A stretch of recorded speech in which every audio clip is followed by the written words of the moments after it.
Ang bilis ng panahon. Parang unang araw lang ng klase kahapon. Tapos ang isa't isa ay iiwan na natin ngayon. Napakaraming alaala na buo. Ang dami nating inayos na gulo. At ang daming guro ang napataas natin dugo dahil sa katigasan ng ating mga ulo. Madalas tayong napapagalitan at madalas tayong napaghiinitan dahil sa walang humpay nating kulitan. Ngunit isa yun sa mga alaalang tiyak na hindi natin makakalimutan. Nagsisi ako noong una kung bakit sa Silid ito ako napunta. Akala ko hindi ako magiging masaya.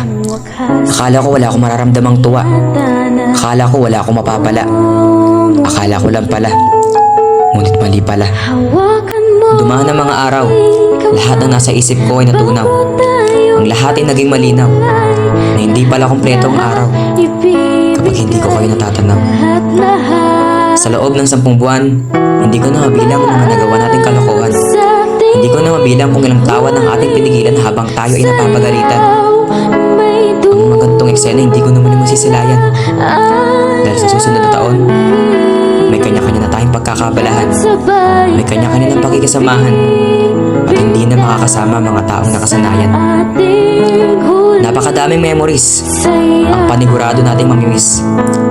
Lalo na mga klase nating nakakainis. Mga nangihingi lagi ng papel tuwing mag-quiz. Mga nagpapabuhat lagi sa thesis. Mga hindi sumisipot kapag may practice. At yung iba on the way na daw pero totoo hindi ko pala nakakaalis. Isang araw sa ating muling pagpasok, hindi na natin masisilayan ng mga nangahampas lagi ng batok. Mga bigla na lang nananapok. Mga nagpapaayos lagi ng buhok. Mga kaklaseng laging inaantok. Pumapasok lang sa klase para matulog. At yung iba ay halos nilamon na ng TikTok. Karamihan sa kanila marurupok. Bukang bibig lagi ang salitang hotdog. Marami ang kalog. Ngunit kadalasan sa kanila, sa maling tao na uhulog. Silid na ito, dito ko tatagpuan lahat ng uri ng kaklase. May genius at dumbbell. Tapos yung iba adik sa ML. Tuwing quiz, iisa lang hingi ng papel. Tuwing may lecture, wala laging ballpen. Karamihan sa kanila mga walang girlfriend at boyfriend. May hindi makawi pag hindi nakaliptin. Halos lahat ng babae adik sa Blackpink. Yung iba lagi sa pagkaka-overthink. Lalo na yung kaklaseng genius pagdating sa mathematics. Maya't maya ang paalam sa banyo. Sa kantin naman lagi ang diretsyo. May tagadaldal ng guro para maubos ang oras at di na makapagturo. Iba't ibang kaklase. At lahat ng ito makikita mo sa aming klase. May peke at walang pake. May baliw at komedyante. Meron ding pa-importante. Inuuna lagi ang arte. Sa room walang gusto magtapon ng basura. Pag nautusan pumapangit ang itsura. Hindi magatapon hanggat walang kasama. Kaya ang iba, mas gusto na lang magbura ng pisara. Kapag nagka-capture ng lecture, paniguradong sure na sure. Pati ang teacher kasama sa picture. Kanya-kanyang trip pagdating sa kalokohan. Tipong kakapasok lang nasisip kagad ng uwian. Kanya-kanyang diskarte mahagip lang ng electric fan.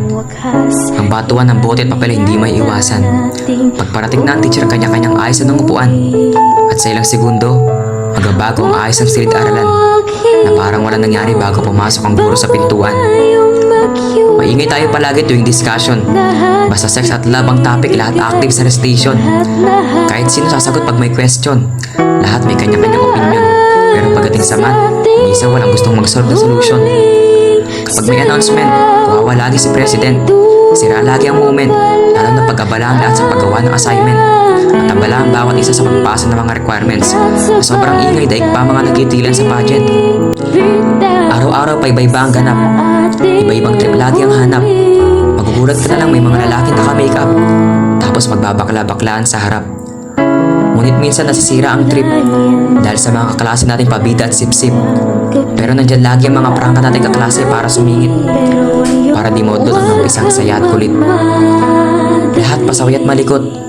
Pag nag-cellphone ka, bigla na lang may pipindot. May bigla na lang manunundot. At laging may nangangalabit sa likod. Pag-uwi yan, tumatakas lahat ng cleaners.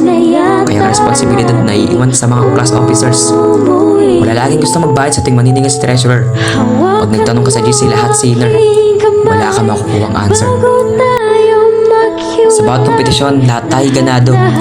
Lahat ay determinado. Dahil suportado ng gurong tagapayo. Mananatiling nakatayo. Manalo man o matalo. At ang samahan hindi magbabago. Ang daming nangyari. namin na yung tamang pagkakamali. At sa lahat ng laban, hindi tayo nagpahuli. Ngunit ilang araw na lang nalalabit. Ang araw ay padali na ng padali. Bilang na lang mga araw ng ating pananatili. At nalalapit na ang huli nating mga sandali. Huling buwan, huling halakhak, tawanan at kantahan. Huling asaran, iyakan at habulan. Huling daldalan, kulitan at kapiyahan. Ito ang buwan na nagdudulot ng matinding kasiyahan. Ngunit ang huling araw nito ay nagdudulot ng matinding kalungkutan. Pero heto na, malapit na. Liliko na tayo ng landas. Hindi na tayo maaaring umatras. Dahil bilang na lang mga araw at oras. At ang samahan natin ay tuloy na magwawakas. Kaya ngayon pa lang yumugot na tayo ng lakas. Nang sa gayon ng pagkatapos ay magkaroon ng magandang wakas. At makayanan natin harapin ang susunod pang mga bukas. Ang huling araw ay magiging masakit para sa atin. Ito ang araw na tiyak din natin magagawang limutin. Ito rin ang araw na kung saan ang isa't isa ay atin ang palalayain. At ito ang huling araw na dapat kayanin natin. Salamat sa lahat. Salamat dahil ang bawat isa ay sama-sama nating naiyangan. At salamat dahil sama-sama tayong lumaban kahit gano'ng kabigat. Kaya sulitin natin ang mga araw na lalapit. Huwag tayo magmadali. Magpakatatag tayo hanggang sa huli. Sama-sama nating salubungin ang liwanag ng huling sandali.